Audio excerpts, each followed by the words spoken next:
The Senate will now come to order. Our first order of business is a land acknowledgement. ASG acknowledges with respect that the land we are on today is the traditional and ancestral homelands of the Kumeyaay Nation. We recognize the indigenous peoples as original stewards of this land and all the relatives within it. As these words of acknowledgement are spoken and heard, the ties nations have to their traditional homelands are renewed and reaffirmed. Our second order of business is a roll call. Our acting clerk will now take roll. Anne Alankori, Andrea Arbizu, Zevin Atisha, Anissa Beckett, Jolie Beagle, Julia Capadano, Brooke Cluster, Jameson Daytalk, Cassandra Diaz, Lucas Diaz Granados, Cece Fletcher, Paulina Garthian, Angelica Goutman, Lily Giovanelli, Valentina Guerrero, Takaila Heyman, Osa Sogie Yoha, Margaret Jelsma, Marjana Layden, Alejandro Murillo, Reese O'Driscoll, Sean Paula, Emma Peters, Asta Saha, Ava Serene, Isabella Sevilla.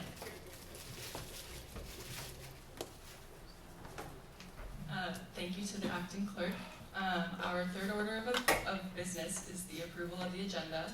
Are there any motions to approve today's agenda? Senator Sean. I move to amend the agenda to add to new business, two further line items, namely the request for reserves, additional reserves by ASGBC presented by the controller, and then also a presentation on the resolution to maintain a Linux lab by me. There is a motion on the floor having been seconded to amend today's agenda to add two items to new business for the presentation and vote of the ASG reserves request by the controller and the Linux lab resolution. Is there any discussion? Okay, if there's no further discussion, we will now come to a vote. All those in favor, please raise your placards. All those opposed? Any abstentions? Motion passes. The agenda has been amended to add the two items to new business. Doing well. So now there needs to be a motion to approve today's agenda. The academics committee. I move to approve the amended agenda. There's a motion on the floor having been seconded to approve the amended agenda for today. Is there any discussion? If there's no discussion, we will now come to a vote. All those in favor, please raise your placards. All those opposed? Any abstentions? Motion passes. The agenda has been approved for today, the amended agenda. The fourth order of business is the approval of the minutes. Are there any motions to approve the minutes from last week's Senate? Senator Jameson. I move to approve the minutes of 04/25/2024. There's a motion on the floor having been seconded to approve the minutes from last week's Senate agenda. Last week's meeting. Is there any discussion? There's no discussion. We will now come to a vote. All those in favor, please raise your placards. All those opposed? Any abstentions? Motion passes. The minutes from last week's meeting have been approved. And the next item on the agenda is new business, which starts with presentation and discussion on SHWIP initiatives by Ann Cass. Good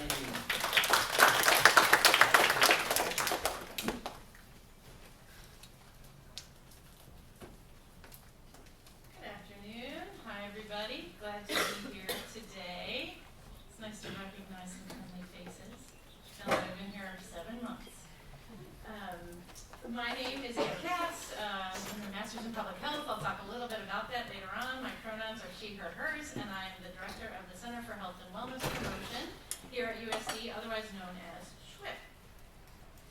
So I'm going to start with a little bit of introduction, and one thing I would love is, I know I have 20 minutes for presentation and then I think 10 for discussion, so if somebody could just give me a time check when I'm close to the 20. But wanted to do a little introduction about myself, since I'm excited to be here and will be working with you all hopefully for many years to come. I went to the University of Michigan for undergrad. I grew up in Detroit. Any of you from Michigan? Raise your hand. No, it's a long way away. But I moved out to San Diego for a job. My first job was with the Center for Disease Control, and I was a disease investigator. It sounded like a really fun job for somebody who had an undergrad in psych and Spanish, and I didn't really know what I was going to do. After working for a while for CDC, they were going to move me out of San Diego. That's how they do it, kind of like the military. They move you around. And I didn't want to leave San Diego, so I got a job with the State Department of Public Health, otherwise known as CDPH, and worked there for 30 years as moving up mostly in disease investigation, communicable disease control field. The majority of my work was for the tuberculosis control branch. And at some point in like the middle of working for CDPH, I decided I probably should go get my master's. So I went down the street to SDSU and got my master's in public health with a focus on health promotion. Towards the end of my career, the pandemic happened, which was a terrible thing and also a fun thing for somebody who has a master's in public health to do public health work at that level. I was called up, I was selected to be part of the CDPH COVID-19 response team like really early in early April of 2020. And so I did a whole bunch of different COVID related things, but then at the end of my time at CDPH, one good thing about the pandemic for public health is that it finally brought attention to the needs of public health in our state. And so a lot of funding was redirected, and I was able to serve as the director for this Public Health Pathways program, which is a really exciting program that just completed their recruitment for their third cohort, recruiting, training, and placing historically underrepresented and diverse individuals to work at local health departments around the state. There's also an internship arm of the program that's really robust. If you have any of your friends who are interested in doing public health work, I'm always available to talk to folks. I love talking. I love being a mentor and helping folks thinking through career opportunities. On the personal side, also semi-personal and professional, this is my son Riley. You'll see in the next slide more pictures of my family, but tragically he lost one of his best childhood friends at the beginning of the pandemic. He died by suicide. So Riley and I have been really involved with the American Foundation of Suicide Prevention, and we every year do these community walks to raise funds for suicide prevention. So I'm really glad also in SHWIP now we do a lot of suicide prevention work, and I'm going to be talking also about next year we're partnered, we started already with the JED Foundation. So it's just exciting for me that like my personal and professional career lives can blend together. The second part of me, I think it's always just fun when you get to know people to see pictures of them and their interests. So top left, you'll see that's my partner, Robert. We've been married 27 years. Long time, I know. That's my son, Riley, who is a first year up at the University of San Francisco. In the middle is my daughter, Bridget, who is, and our dog, Lulu, our little Chihuahua rescue. She is going to be starting at Mesa College this summer. If any of you went to Mesa or any community college and transferred in, I think it's a great plan. That's my dog Bella, our pit rescue mix on the right, who is so sweet, has my heart. Anyone play any racket sports? Anybody? You try pickleball? Something? Okay, there we go. Jameson, yes. So tennis is really my love, but I will play a new sport called padel. It came from Mexico. It's really fun. There's 2 places here in San Diego to play padel, and then pickleball is also, my tennis friends get mad at me for playing pickleball, so don't tell them I'm playing.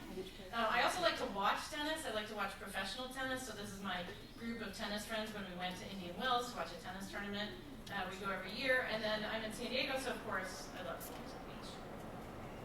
Okay, what am I here for? So first of all, I want to say thank you, ASG. You all have been so instrumental in funding many of our initiatives at SHWIP, across campus, but particularly in SHWIP. So I know we recently submitted our request for the fall, so just thank you in advance for whatever you are able to provide us. We are very, very grateful. I've been asked to present some highlights of our current SHWIP initiatives, talk about what is coming next year, and then we have some time at the end for discussion. So, our highlights from this year. SHWIP has basically two arms of our programming. The first side is the health promotion work, focus a lot on mind-body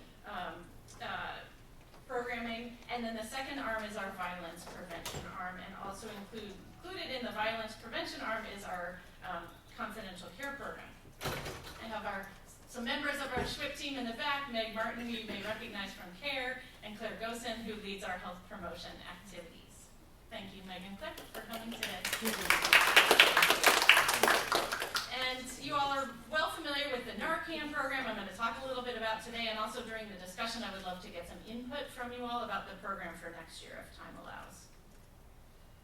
Some of our guiding principles for the health promotion arm of our work is really to engage, empower, and advocate for all the growth potential of USD students. And we really also want to create an environment of inclusion to maximize spiritual, emotional, physical, and academic growth of our whole community. I'm going kind of fast because I want to make sure I have time to get through everything, but we'll have time for questions later. Some of our health promotion programs that Claire led this year, these are just a few highlights.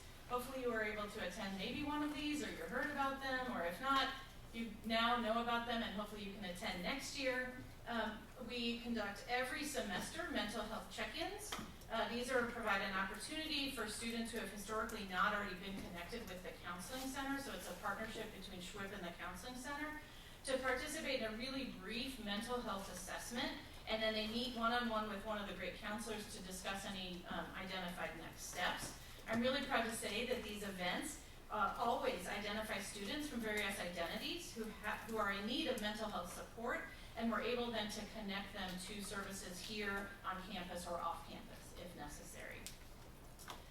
Another key program is our Question, Persuade, Refer, or QPR suicide prevention program. This is offered about 6 times each semester. We teach it to both faculty, staff, and students. This academic year, we've trained over 50 individuals in this, which is really great. It's just once you're equipped, you come for 90 minutes. You learn how to have a dialogue with folks about when you're concerned about any suicidality. This year, we also hosted a special body acceptance workshop during Eating Disorder Awareness Week right in here. It was great. And we also hosted 2 drop-in events. Big thing we're trying to work on, and particularly for next year when we move into the Wellness Center, is building community. Since COVID, there's been this acknowledged epidemic of loneliness, and it's hard. Sometimes you think, oh, we're here, we're on campus, there's so many people, there's so many possible connections, but sometimes it's just hard to, especially first years, how to make new friends, how to find your group.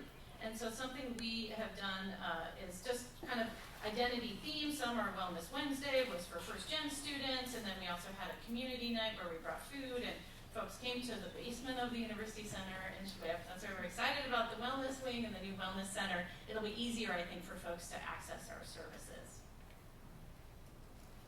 Next week, coming up, is one of our flagship events, I would say. It's Nourish to Flourish. This happens every semester. It's hard to believe the semester is almost over. So next week, we have our Create Your Own Self-Care Kit that'll be in front of the UCs. On Wednesday, Meg will be teaching mindfulness yoga over at the Garden of the Sea, and she's taken a nice approach this time. It's not a full hour, it's 2 20, 25-minute sessions, so you can just do one of the shorter sessions, stay for both if you want, or just come to the second one if it works out with your schedule in that beautiful setting. Thursday, we have our therapy dogs, always a fan favorite. Here's a couple photos of 2 of the cuties that these are my own personal pictures from sessions when we had dogs here. And then on the following Monday, we're doing an event in the LGBTQ+ Commons, sip and color, so some coloring and beverages will be provided. And then the picture on the bottom right is we're going to have if you want to venture to the basement of the UC, we have any of the leftovers from the self-care kit will be available for folks to come pick up.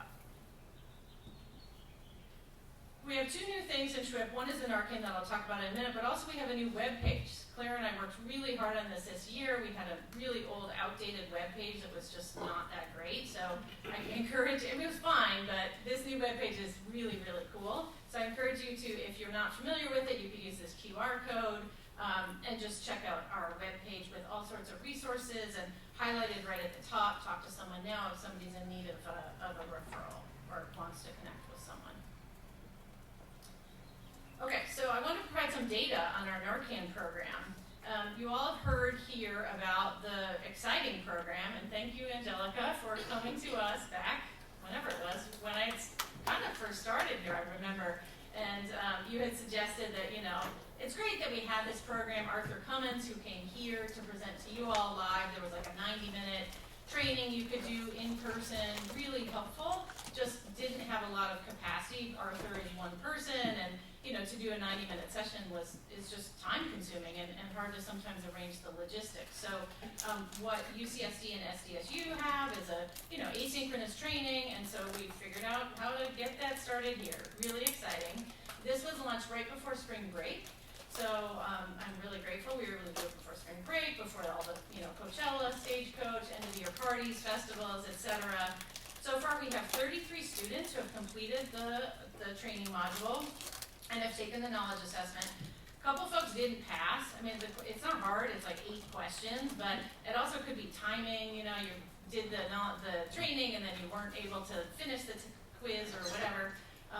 And also we can, you know, you can retake it as well if folks don't pass. So, but this is what's perplexing to me that I would love to talk about later is, so only like, actually 2 more students came in this morning. So it's probably about 50% of the students have actually come and picked up their Narcan. So that's what, just if you could think about things and you want to share with me later, any ideas how to improve this program so that folks who actually take the time and, you know, do the training actually come and get their Narcan. Okay, the second arm of our programming in SHWIP is our violence prevention work. This is led by Sarah Diamond, who isn't here today, and Meg.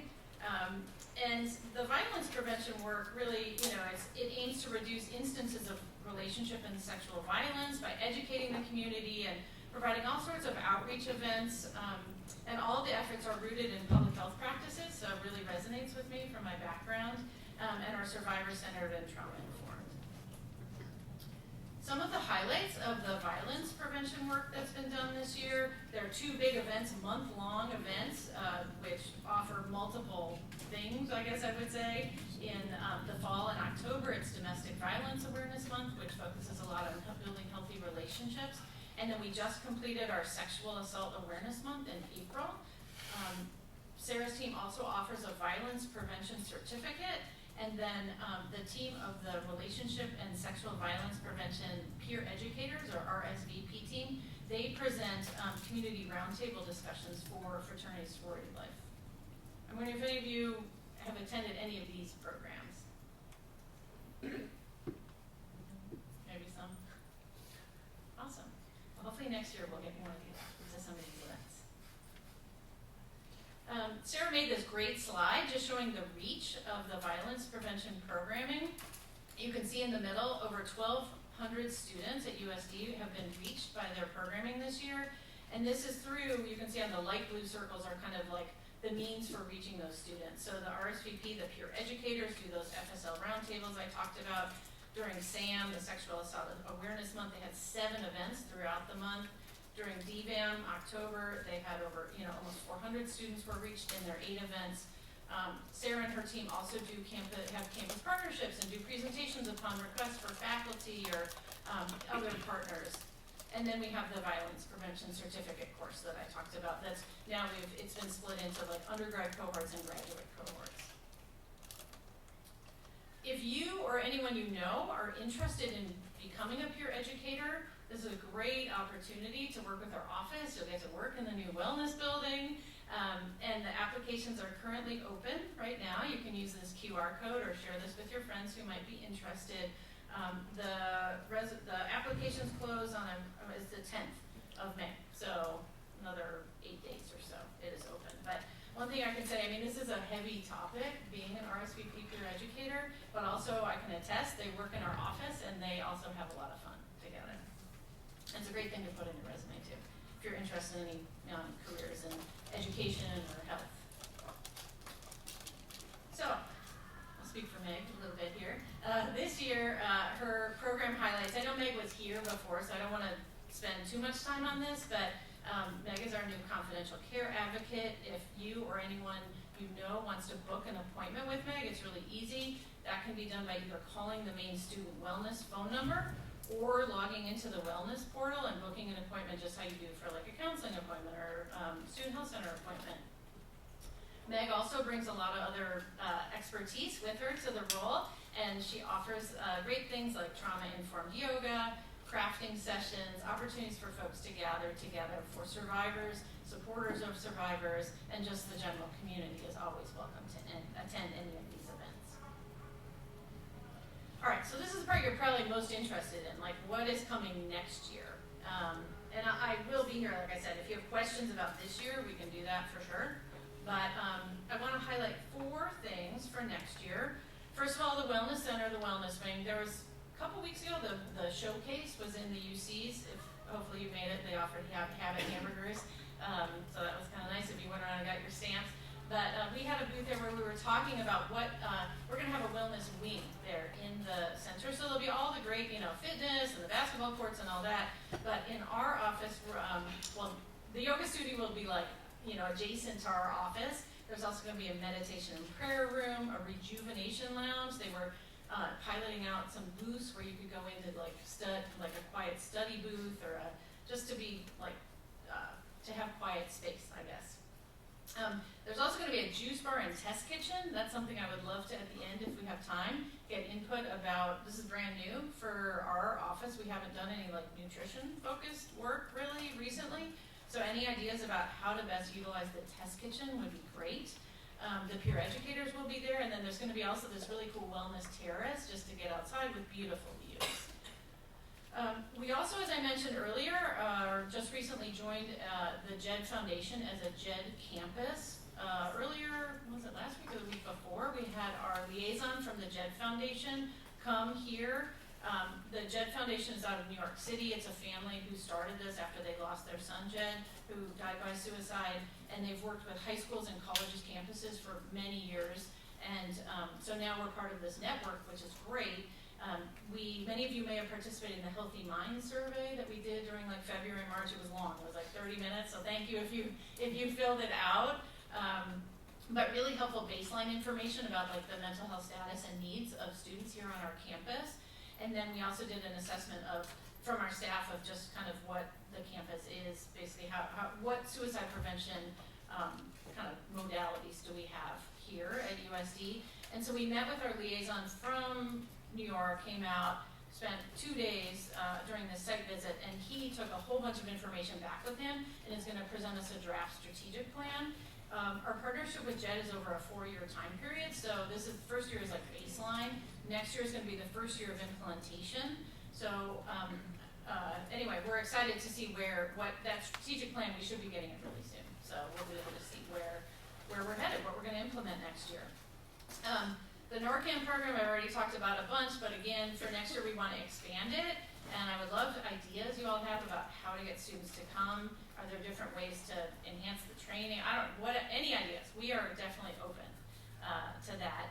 And then last but not least, I'm really excited that we just got approval to launch, and this may not be the title because I just realized I was talking to Serena this morning, the head of Campus Rec, that you all use this for Toreros Thrive Together for your, I think it was a food collection, something? Anyway, a couple months ago I saw something that was called Toreros Thrive Together from ASG. But what we're trying to do is launch, it's an integrated wellness program based on a program that UCSD has. Theirs is called RISE. And it's integrated wellness is combining all aspects. It's like a holistic wellness program. So this will be Campus Rec, working with our team SHWIP, working with the Counseling Center to implement. We're going to have 2, during the pilot, I've learned USD likes pilots, we're going to have 2 things offered this fall. One is a Campus Rec course, 4 credit, 0.5, I guess like half a credit. Throughout the semester, there'll be 10 sessions. And it'll be each session will be taught by a different instructor either from Campus Rec, from SHWIP, from the Counseling Center, to really reach all aspects of holistic wellness. We're almost done. Okay, good. And what else was I going to say about that initiative? Oh, and then there's also going to be a bigger drop-in that we're formulating. So on that, if any of you are interested in this, in holistic wellness, and want to join us in planning, we are looking for students to serve on an advisory council. Okay, here's how you can reach me. This will be in the desk. And then discussion. I know you all have questions, so I'll let you do that, but then these are the things that I would love input from you on. Thank you.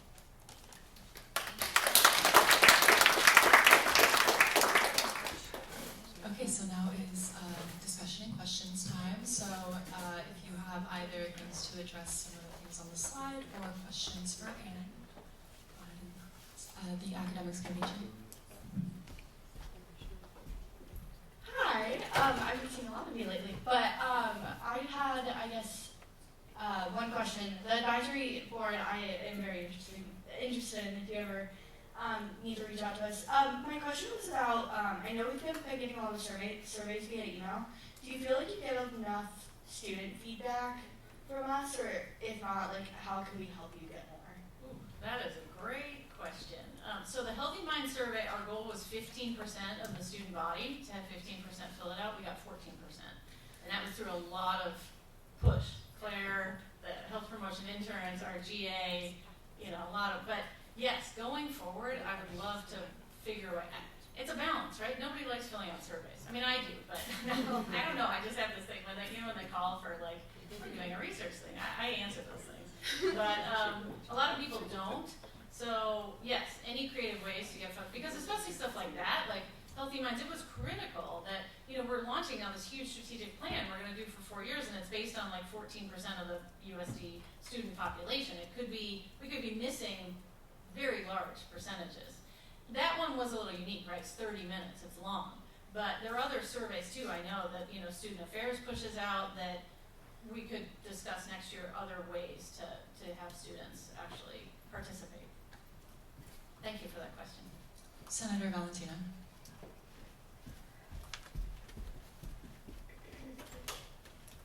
Hi, good afternoon. I was just going to say that I think that a great way that students could get more engaged is through their professors.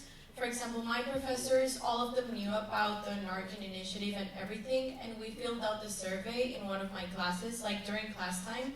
So I think that could be a great way to get the faculty, transmit all of this to the students. I feel like that would be great, and more students would be engaged. That is a wonderful suggestion. Are you a psych major? No. Okay, because there is a psych professor that I reached out to. I'm in a yoga class with him, and I was like, can you hand this out? Can you help us? So I think that's something that, again, I've been here 6 months, 7 months. I mean, Claire, Sarah, Meg, they've been amazing doing as much programming as they can without a director, and now I'm trying to get myself situated. But ideas like that, I think, working with faculty on many aspects, I think. I went to a health promotion directors conference in March, and there were several schools. It was throughout California, so it was state schools, UCs. Several schools had programs where they actually acknowledge faculty as who take up wellness initiatives, and they give them a recognition at the end, a certificate or something. I don't think they get a prize, but something like that I would love to implement, to identify champions of wellness or something like that in the faculty. Great suggestion. The athletics coordinator.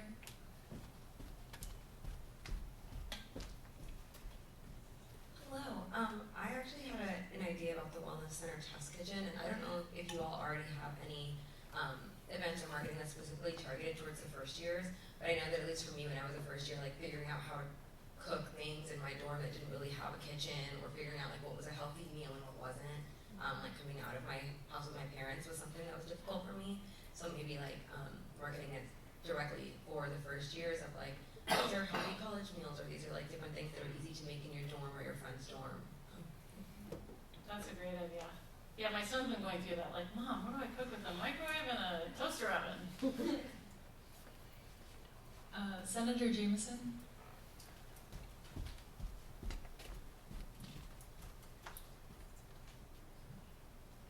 Thank you.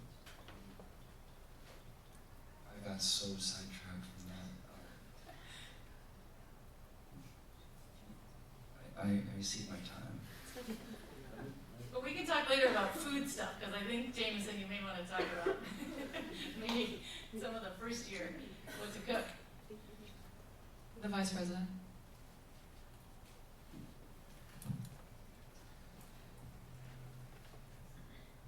I see my turn. Senator Asta.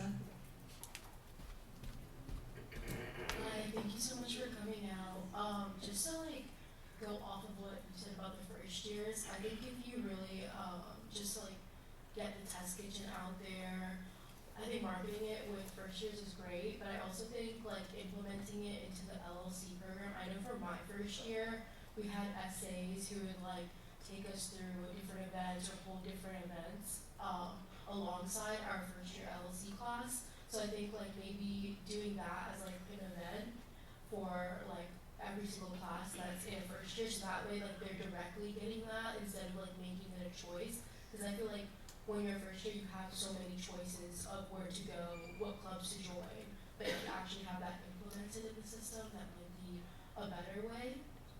And I have a connection towards the LLC program if you would like to connect. That's all. That would be super. Thank you. Senator Jameson.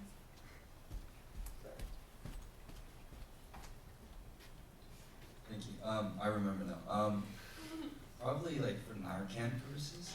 I know we talked earlier, but this is another idea that came up to me. I know a lot of students here have trouble with compass points. So somehow integrating a way that if you learn how to do Narcan, be qualified, it could give you a compass point as well.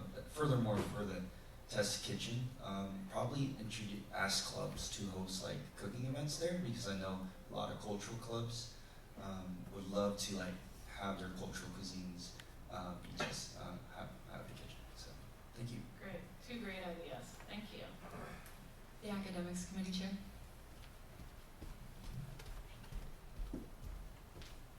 Okay, so in terms of how to get students to participate more and getting them to pick up Narcan and also to All-Stars and whatnot, I think some people are just lazy in the sense that they don't want to go find it, they don't want to go look, they want it to come to them. So even if it's just standing outside in front of Maher or something as people are walking to class and stuff and handing out, I don't know, I know a lot of people when they do tabling, everyone's handing out crumble and stuff now, but having some type of incentive to be oh, come over, or even once a semester having Narcan pick up outside so people can be oh yeah, I did this, I'll actually pick it up now. Just making it a bit more available in their daily walk to classes and stuff. That's a great suggestion. Thank you. I know that, the basement of the UC is a little bit hidden away and you have to, so yeah, that's great. Is there any further discussion, questions, recommendations, suggestions? Okay, well, thank you so much, Anne, for coming. We really appreciated your presentation. I appreciate you all, and thank you for having me. It's just such a nice day. We want to keep working together because you're very valuable. Your input is so valuable. Thank you. Okay, our next item of business is the presentation and vote on the ASGBC request for ASG reserves by the controller.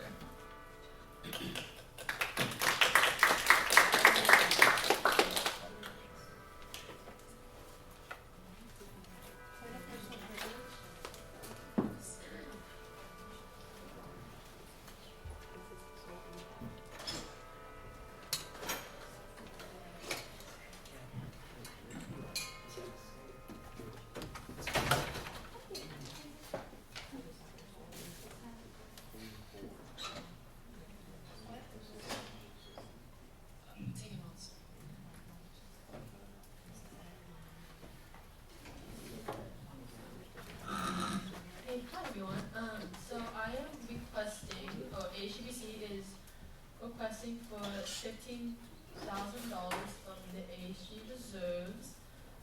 This document was sent out just a little bit ago, about an hour ago, just talking about what the reserve is. ASGBC hasn't requested from the reserve this year. We've gone past money, just some rollover of other reallocation of funds. and just kind of a quick overview of like how much money we have allocated this semester. We were allocated 175 at the very beginning of the semester. During Q3 rollovers, we received an additional 65,000 from rollover, and then we had an addition. Last week we presented for 23,000 to be additionally requested, and so that totals to around 263,000, and it unfortunately still isn't enough.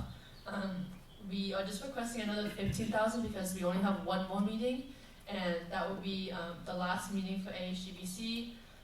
We just got a lot of requests this semester, and we want to make sure that we can fund a lot of things, especially we don't want to have to cut people off the last week of school because there's obviously still a lot of grad events and stuff.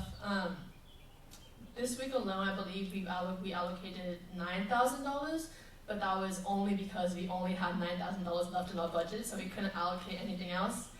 So far, we have about $10,000 worth of requests, maybe a little over $10,000 worth of requests in our system, and so we want to make sure that the 15,000 can be enough for next week. So if you guys have any questions, let me know, and I can answer them.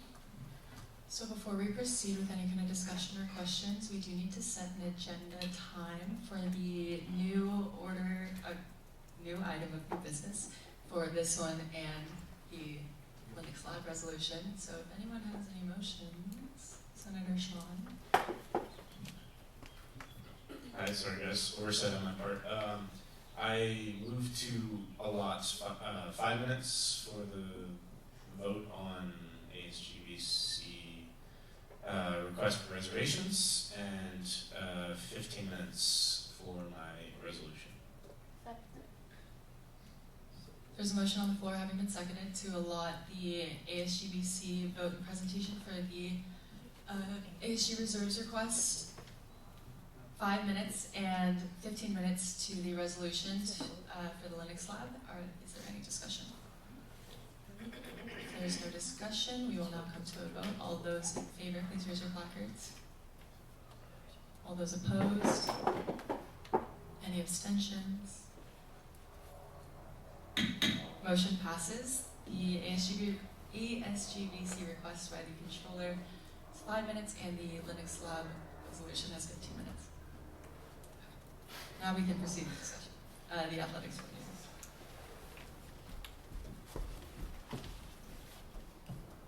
Just a quick question is, so whatever is not used for the 15,000 at the end of the meeting next week, would that just go back into the reserves, or how does that look? I think we can just answer that question. The Vice President. Sorry, hi, yes, Jordan asked me to answer questions for reserves. So for the reserves, if I'm not mistaken, I want to say it will go back into the reserves. So I do also want Jen will actually answer this question. What will happen is the finance chair will request the funds that were used within the reserves during this current requesting time for Q1 and Q2, and that will be replenished. So no matter what, whenever there's an end of the year, we call it fiscal year, the money will be replenished by funds going into next year. So it will come back to fullness at the start of next academic year, if you all vote on it. The Vice President. Also, building on what Jen said, the replenishment will not be coming out of anything from this. It will be coming from the budget that we're currently allocating in finance committee. So it will have nothing that affects for the rest of this semester. It will just have to deal with the Q1, all of Q1, all of the fall semester budget. It will come out of that budget. The money that finance committee is currently allocating.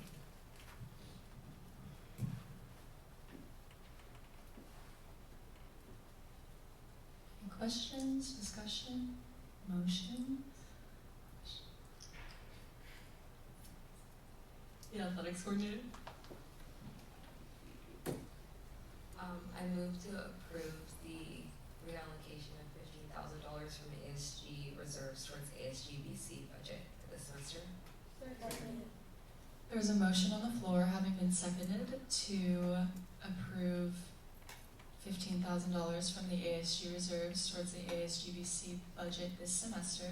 Is there any discussion? If there's no discussion, we will now come to a vote. All those in favor, please raise your placards. All those opposed? Any abstentions? Motion passes. The Senate has approved $15,000 from the ASG reserves towards the ASGBC budget this semester. Okay, our next item of business is the Linux Lab resolution to maintain the Linux Lab in BEC 315 or a comparable or enhanced location by Senator Sean.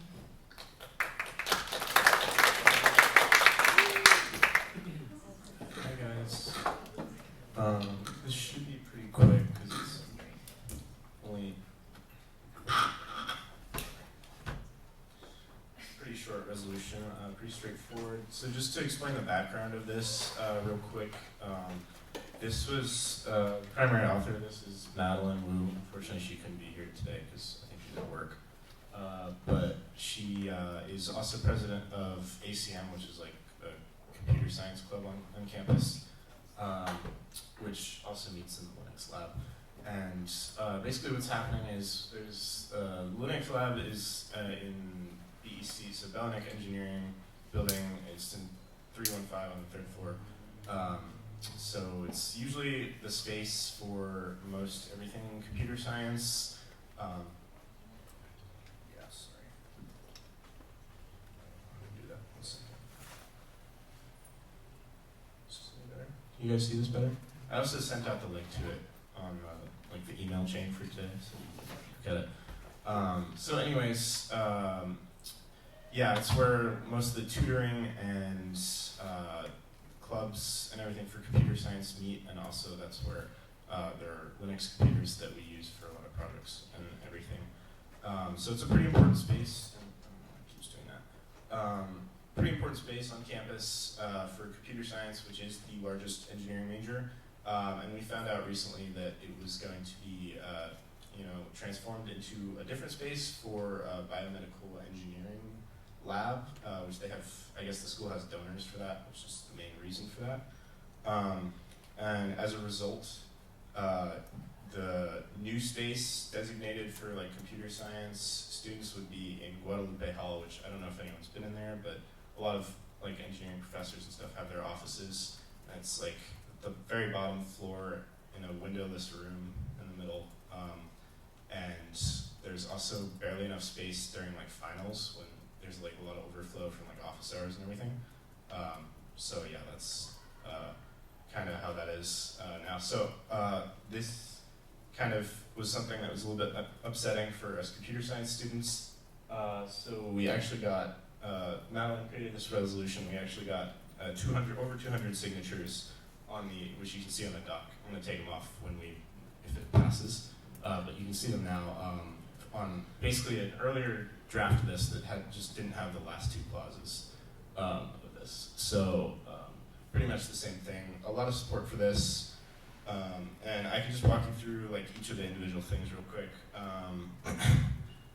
So the first clause is just outlining like what the space is, and then the second is just emphasizing how important computer science is to the campus and to the university and students, and how important the Linux lab is, and then where they're trying to move us to, and why this is a little bit inadequate, and then more stuff about how important the space is, and also how important just computer science in general is to the engineering major. Because everyone has to take Comp 110, which is like an intro to computer science, and if they want to get tutoring or whatever for that class, it's in the Linux lab. So it's actually hurting all engineering majors, not just computer science. And then I put in these last two.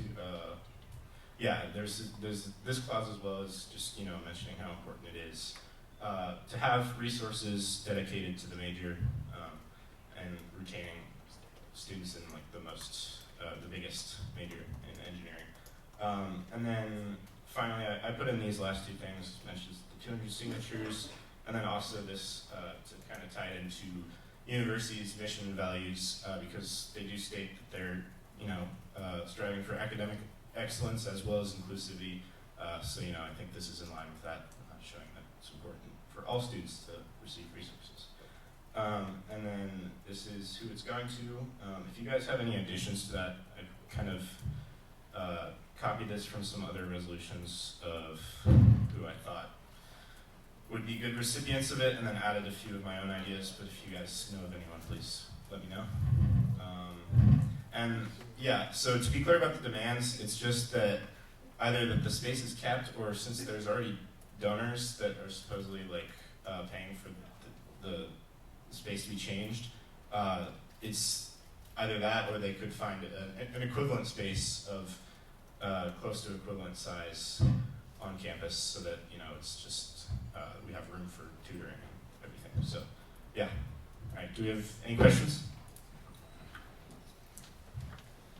Senator Benjamin. Do you have suggestions as to like what these comparable or enhanced quality spaces would be? Because I worry about like as with the last resolution, I think Andre said that like without suggestions, the resolution might not be taken as seriously. So I just wondered if you'd like put any thought into alternatives. I have actually put thought into it, the challenge, and I've also spoken, and Madeline has, because she's met with the dean about this as well, and the computer science chair. But the challenge, space is a challenge on campus, and that is the primary reason why just talking to administrators hasn't worked so far, because they're like hesitant to give up another space or whatever for something, which I totally get. But we are getting the new wellness building and everything, and so there's a lot of things are going to be shifting around in the next year, from my understanding. I don't have any concrete idea. If I did, I would put it in here, but I don't have just like something I can point to and be like, oh, we can take that.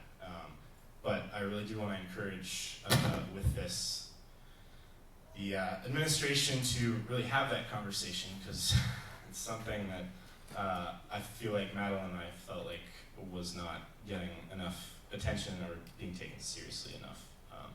But if you do have suggestions for that, or if they're like, this is a space that would be better for that, totally. Thank you, Jen. Saves everyone's ears. Okay. Any other questions? Student or committee chair?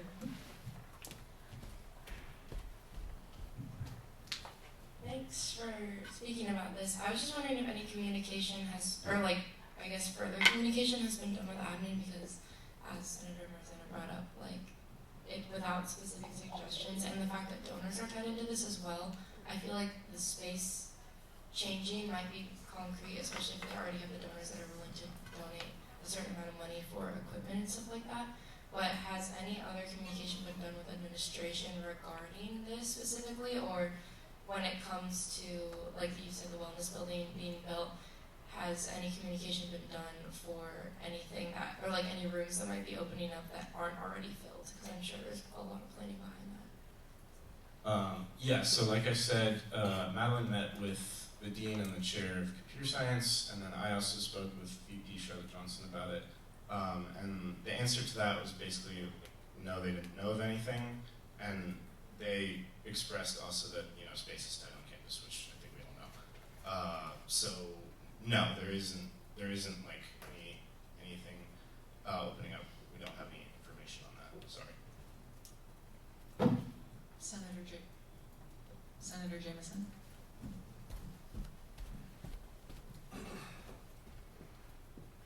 Thank you very much. I really address your concern because I know a lot of people, especially from my community of founders, use this lab as a computer science. I know, and I've seen a couple of my friends also on the signatures as well. But the only problem I come here is that, as Senator Cassidy and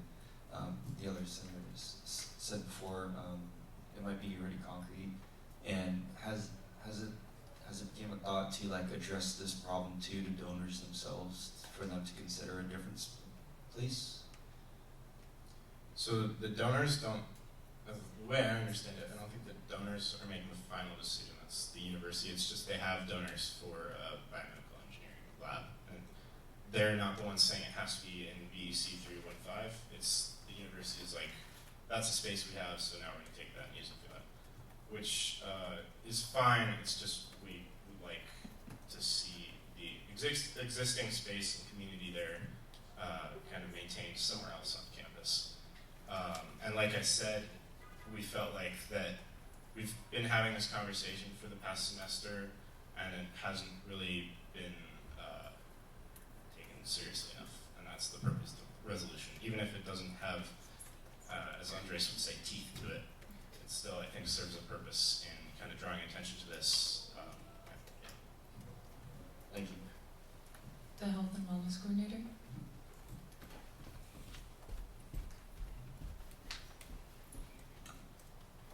Thanks for presenting.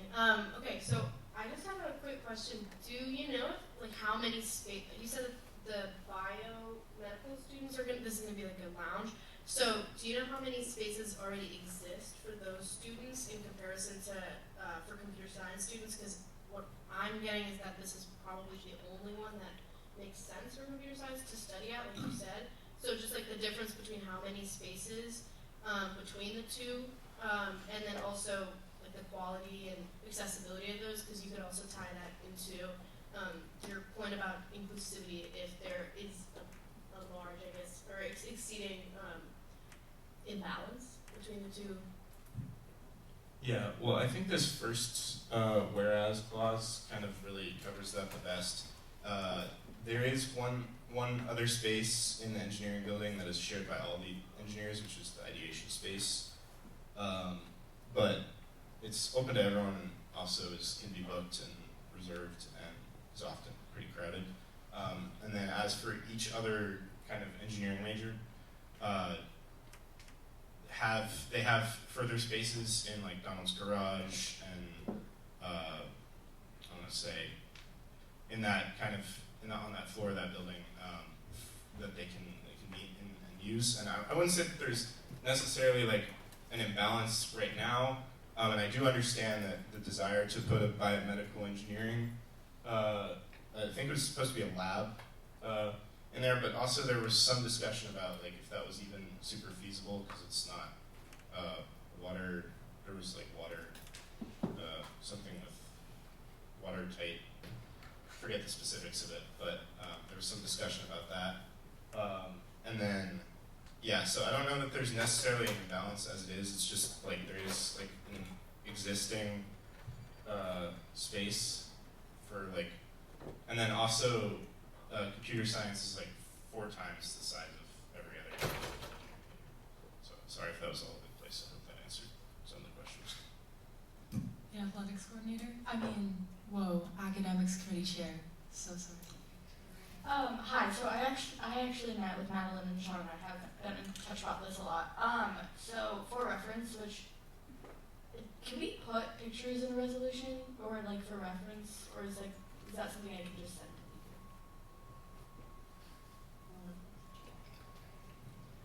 Amanda.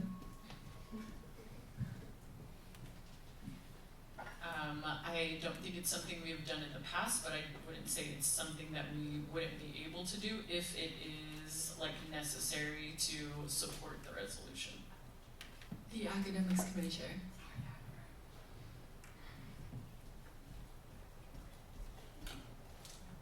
Okay, thank you.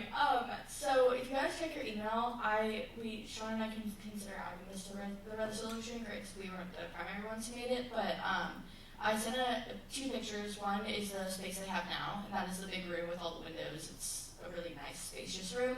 The other one of her main concerns when we were talking to her is that there are no windows. It's a big downgraded size, and it just, I think at the end of the day, it just felt like they weren't being heard and weren't being prioritized as a group.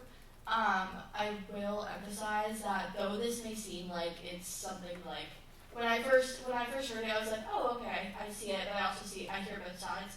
This is something that we as senators have to understand that we're speaking on behalf of our constituents, and this resolution is directly affecting a lot of them, as you see all the signatures. So, though it may not seem like a big deal for us, for this group specifically, it's going to help them feel like they can still get work done and they can still be prioritized as a group. So they've done a lot of outreach and they've done what they could, talking to the dean and everything. The resolution was really, Governor and I, or the speaker and I, met with her, and the resolution was kind of our last step. So that's what it's come to. Yeah, also.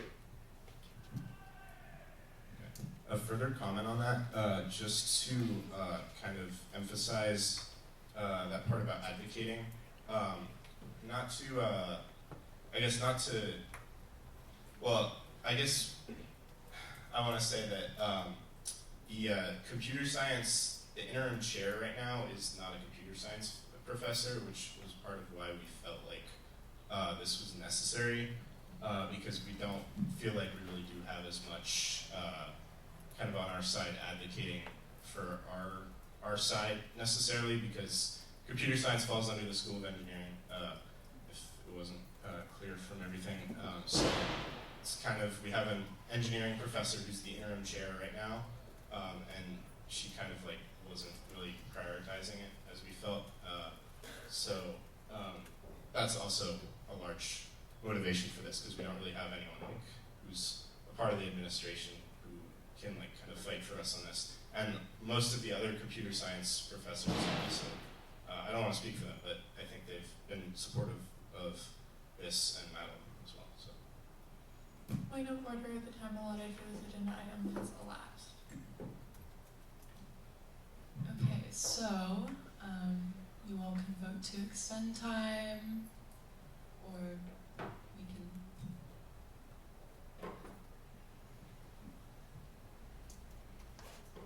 Senator Alejandro. I move to extend the allotted time by 5 minutes. There's a motion on the floor having been seconded to extend the allotted time by 5 minutes. Is there any discussion? If there's no discussion, we will now come to a vote. All those in favor, please raise your placards. All those opposed? Any abstentions? Motion passes. The resolution has been extended by 5 minutes. Okay, so before discussion goes on, if you guys do have stuff where you like wanna have like something, you have something specific in mind, we can totally table it, and I can, discuss it with you, and we can go over like any amendments to it or whatever. But if not, go ahead and vote. The Student Orgs Committee Chair.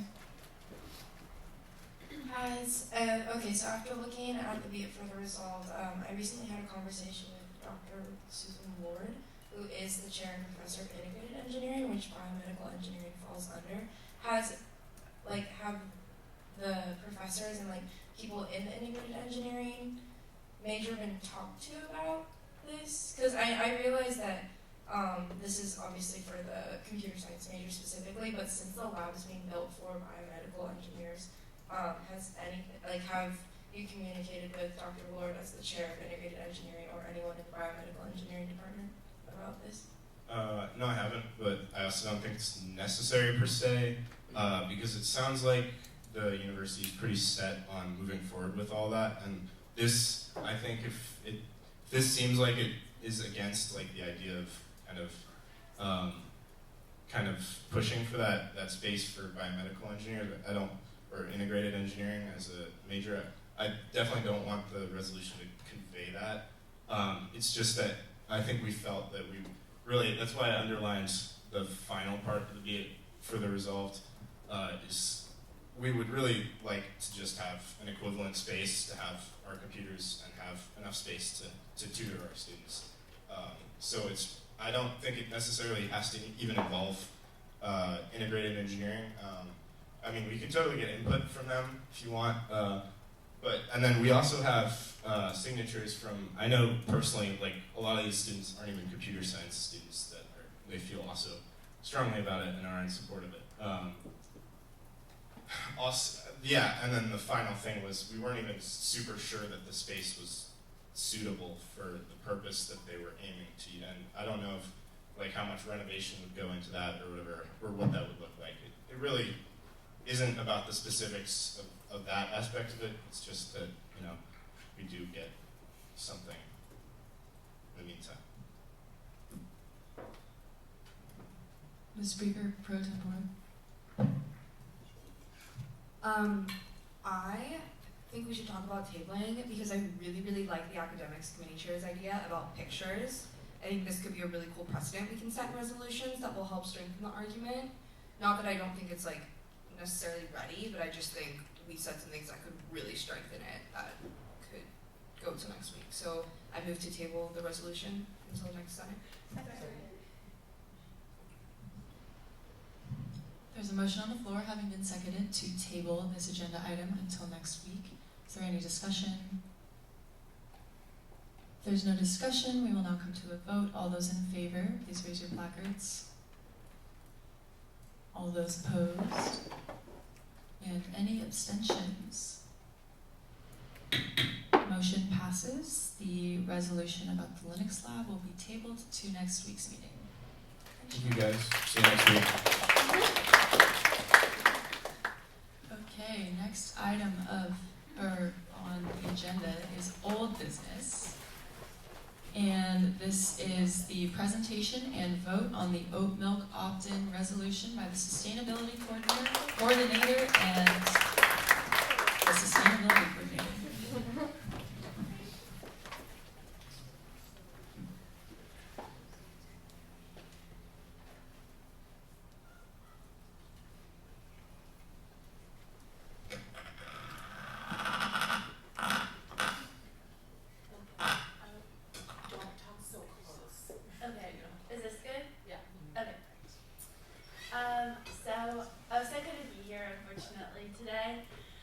So it'll just be me.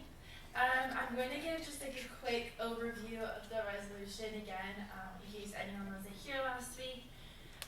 So first whereas is addressing that the Associated Student Government has been discussing with the Changemaker Hub permanently instilling the oat milk opt-in across all campus cafes. There has been 2 successful pilots at the Aromas Cafe just downstairs. One being last spring semester in 2023 and then this spring semester in 2024. And so the second whereas addresses survey results from last year's surveys. So you can see a couple quotes from the multiple choice options, and then these extra quotes are kind of asking students to elaborate more on why they chose the answer that they chose. And then the next whereas discusses how oat milk is the most allergen inclusive plant-based milk alternative.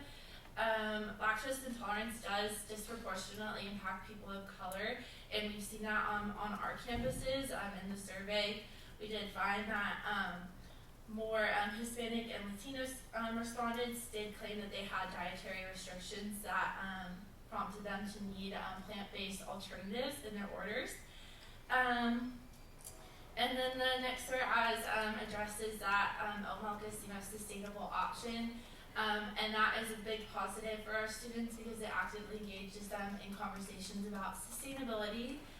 And then the next whereas is naming some other institutions and colleges that have also done an oat milk opt-in and how their initiatives have been successful.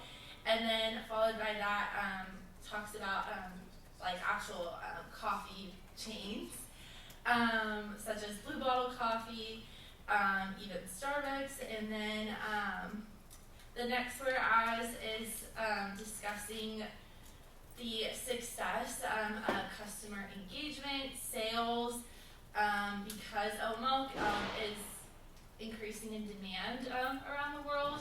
and it's allergy inclusive. People like that it's sustainable, and they like the quality of it.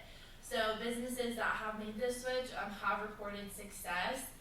And then the next whereas has some more data from the 2023 survey. And then, so this next whereas is pretty important.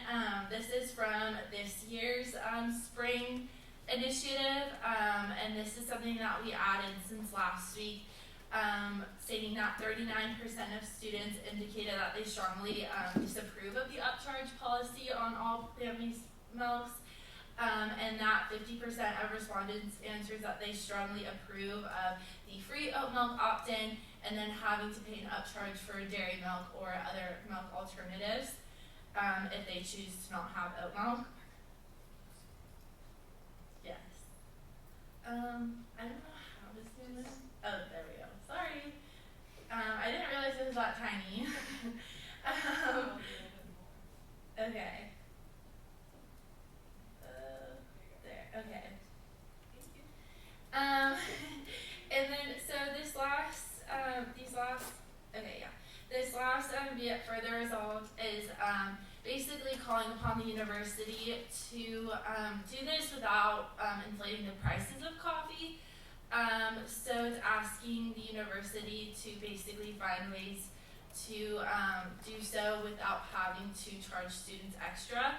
And one thing that we also added was adding the core values of the University of San Diego, of creating a culture of respect and inclusivity for all students, and that to maintain financial accessibility for students choosing to dine on campus.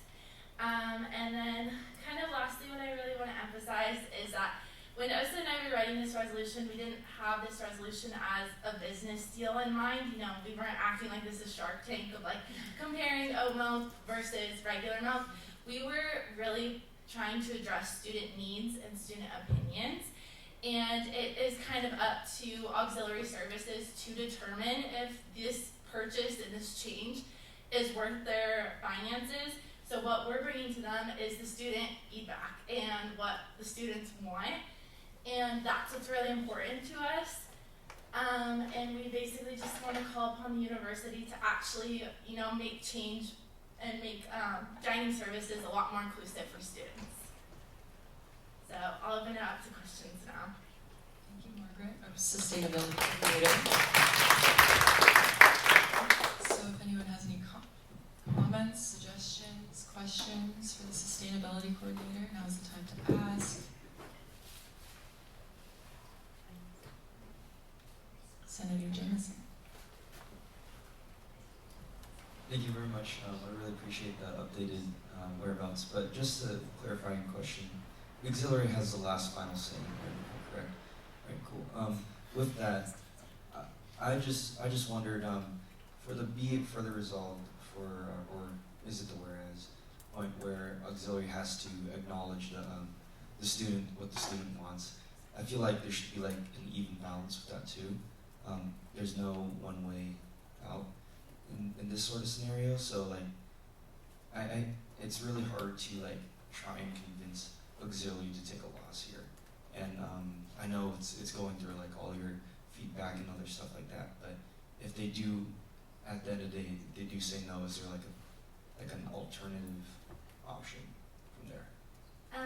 Yeah, so what I would basically say to that is that they've made it work twice now, and it's been successful. And to be honest, they like aren't super transparent about like their spending and like, you know, what it has cost them. But what I can say is that this is really calling upon them to say that these two big initiatives that they've done this year and last year have been successful, because even if they may only be looking at the financial aspect, they're probably not seeing the student engagement and how this is really beneficial to students who have been needing a more accessible option for their beverage choice at Aromas. And this also addresses like bringing it campus wide, which I don't think has been like fully like in their minds. And so I just think that this like student opinion is super valuable to what they're they haven't been looking at.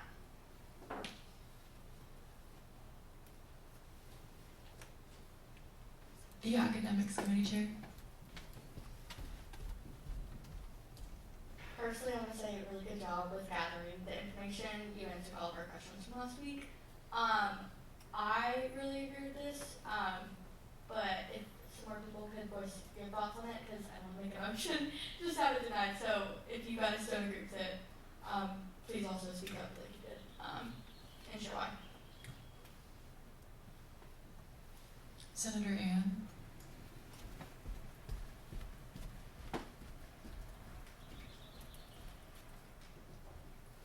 I think you have a really good resolution. This is one thing that I was talking to Senator Osa about, and that is, I'm just gonna ask the question, does this resolution, I don't have my computer on me, so does it include the pricing for other milk alternatives, like other than oat milk? Yeah, so we do say that in this resolution, we want the oat milk opt-in to stay and not to be free, but the upcharge for other milks will remain the same of 75 cents. Oh, I'm sorry, Senator Ann. So I think if you really emphasize that the charge will be there for all other milk types, then there isn't really a big financial loss that's going to be happening, especially if we're going to still have the upcharge on the whole milk. So I think I believe what they would be most worried about is like financial loss or anything like that. So I think if you really emphasize that, whole milk and other milk alternatives will still have that upcharge, they are not going to be losing as much. Yeah, the idea committee chair.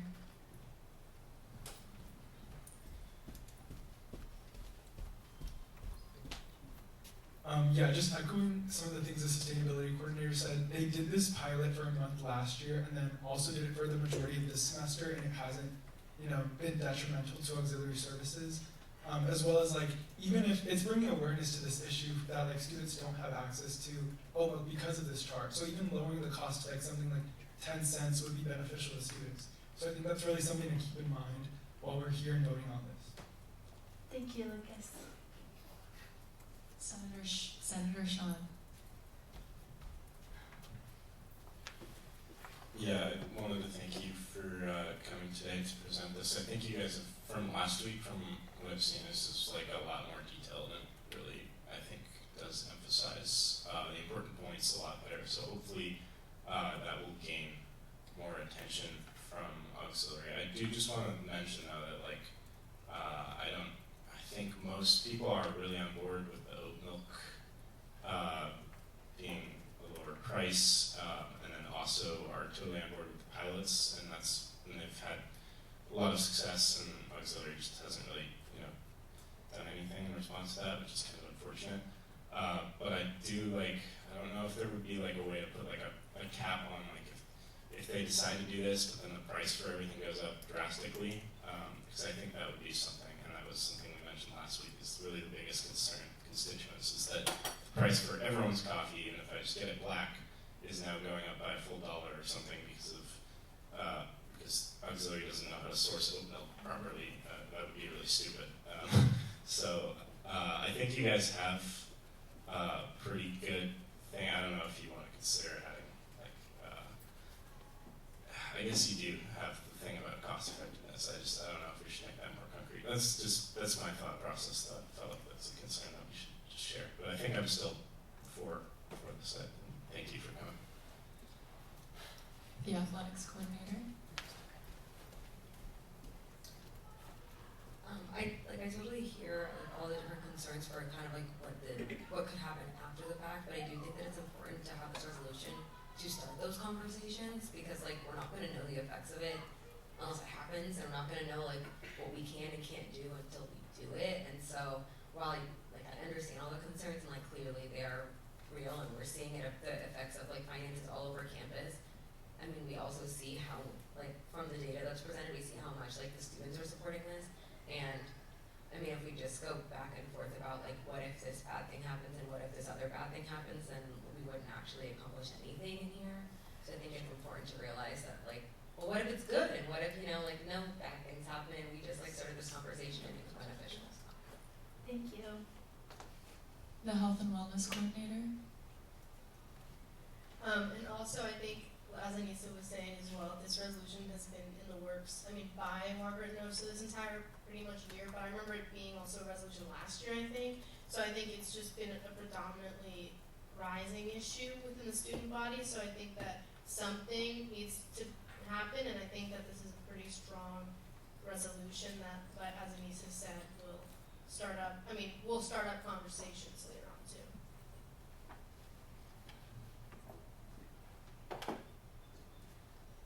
Student Life Committee Chair. So I think with that, I move to approve the oat milk resolution.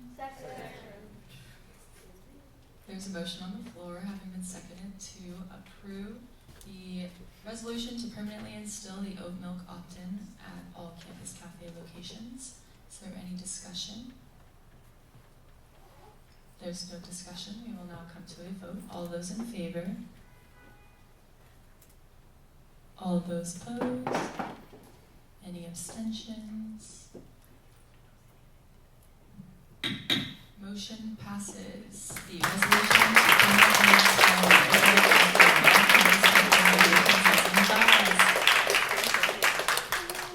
Congratulations to the Sustainability Coordinator and Senator Osa. Thank you for all your hard work.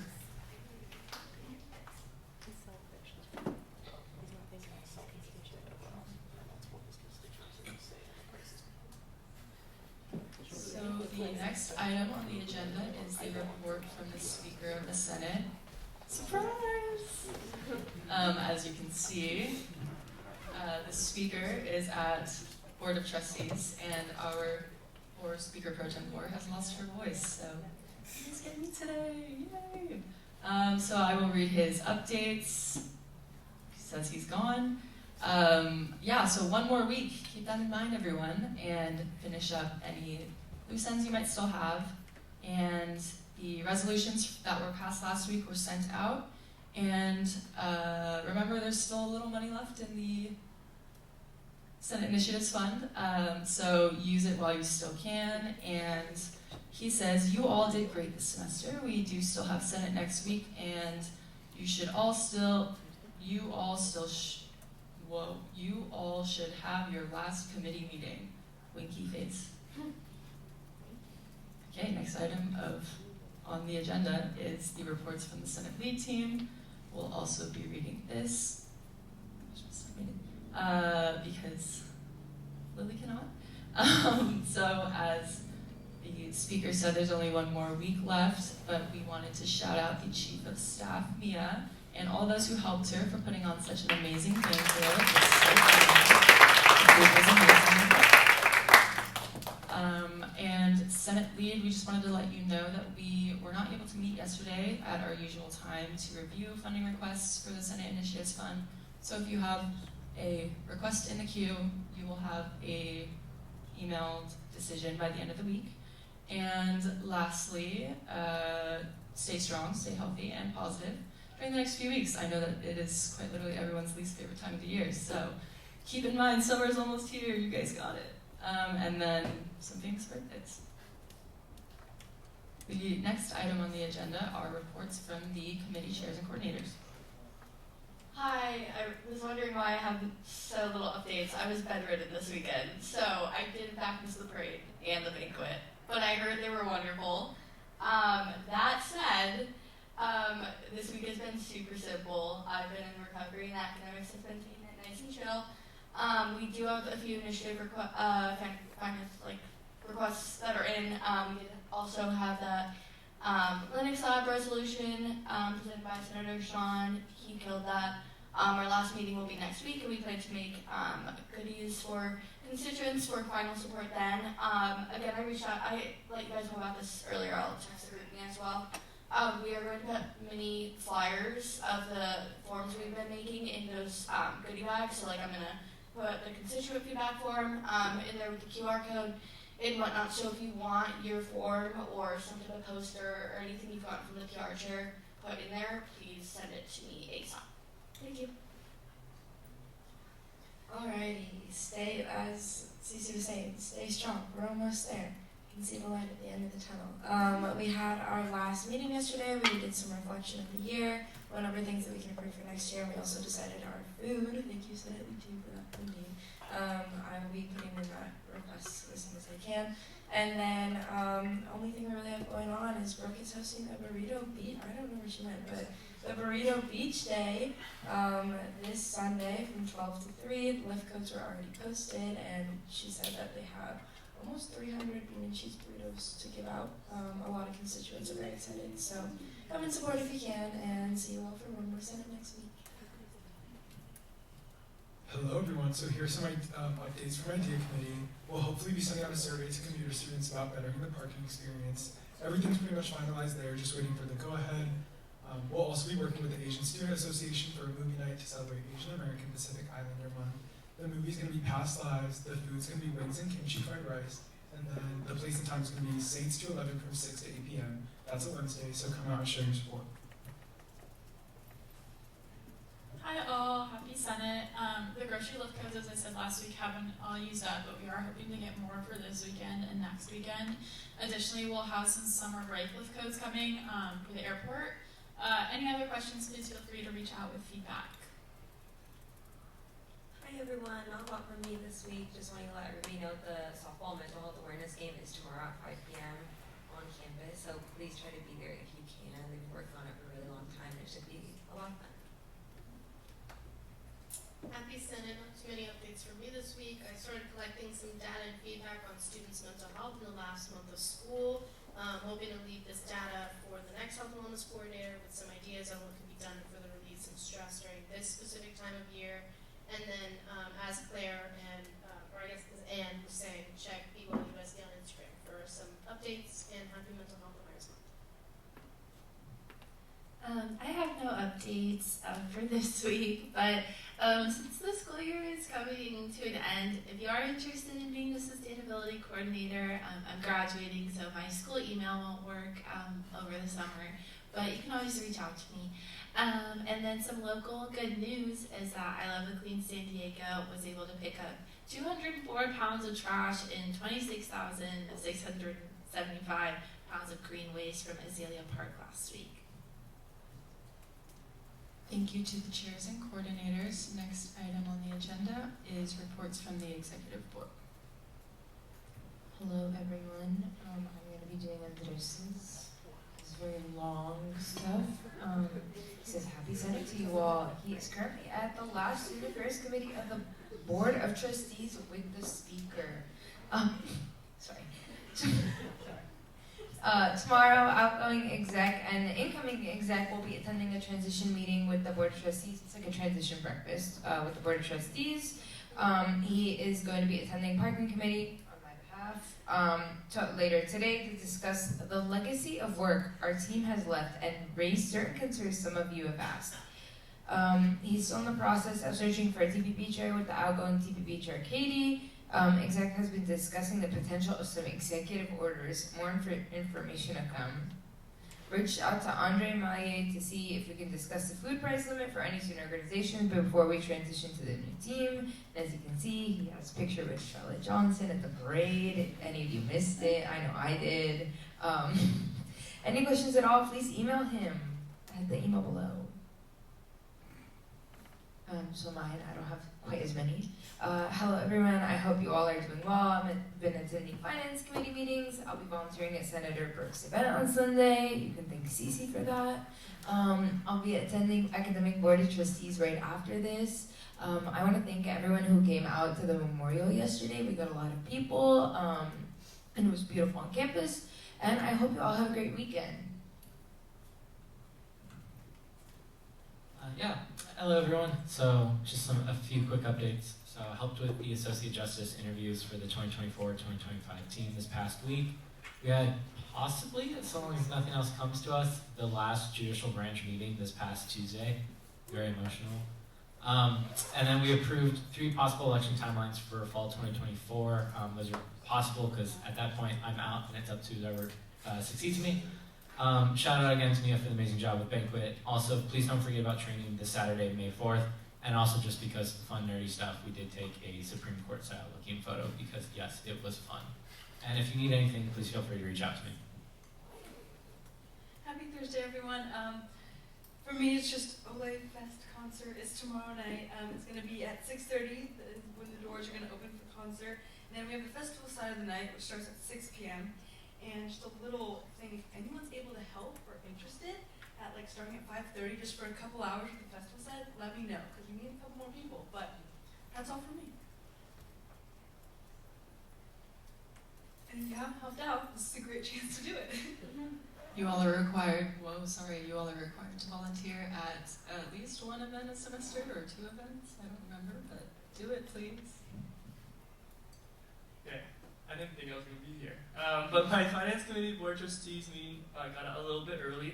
I just wanted to say the oat milk thing, there were 6 different options at board trustees for oat milk. So I think this oat milk thing will be a trend in the right direction for this university, as we see already the board has 6 different types of options for milk.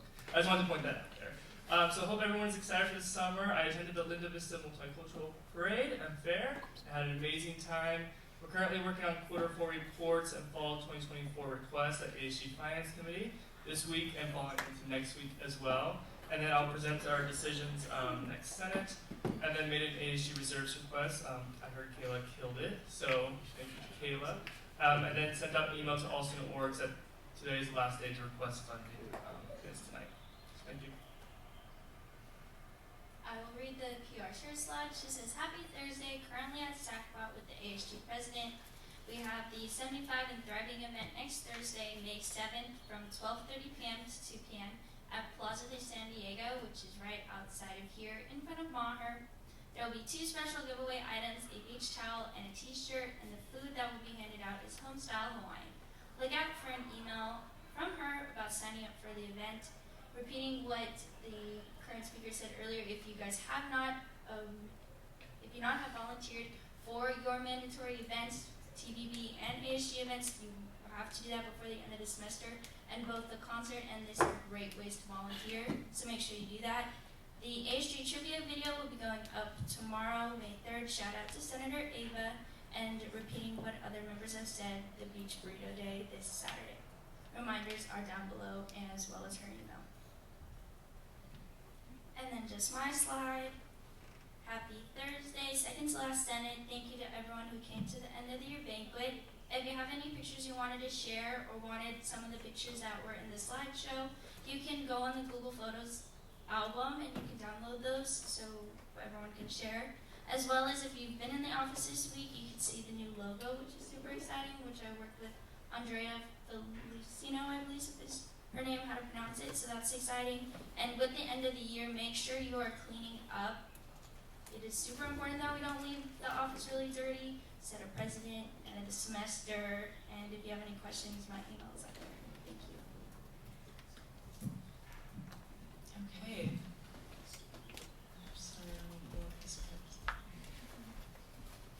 The next item, thank you to the executive board. The next item on the agenda is final business and hearing of the public. At this time, any senator may take from the table any motion previously laid on the table in the meeting the week before or present urgent business. Any member of the public may voice any concerns to the assembly on non-agenda items. The Vice President.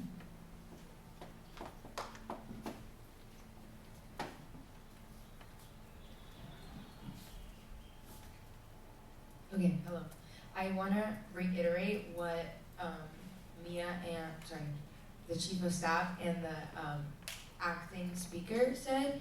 You all have to volunteer. I will personally take over for them and be sending you all emails and harassing. We need people to volunteer. It is within your job description. Please volunteer for at least one slot. We don't expect you to be there the whole time. Just please volunteer your time. Not all of you volunteered at any event this semester. Thank you to those who did, because those who have volunteered at one have volunteered at most. So please give the people that always volunteer a break. Take literally 30 minutes. The slots are 30 minutes. I promise. You'll have fun. And also, have you noticed that when you volunteer, you usually get some things? So yeah, I will be sending emails and helping them out. Please. Thank you to the Vice President. I also just wanted to say thank you all for being so nice to me.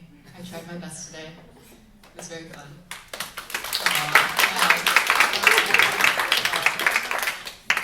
The Academics Committee Chair. I move to adjourn today's meeting. There's a motion on the floor having been seconded to adjourn today's meeting. Is there any discussion? If there's no discussion, then we will now come to a vote. All those in favor, please raise your placards. All those in favor, please raise your placards. All those opposed? Any abstentions? Motion passes. Today's Senate meeting is adjourned.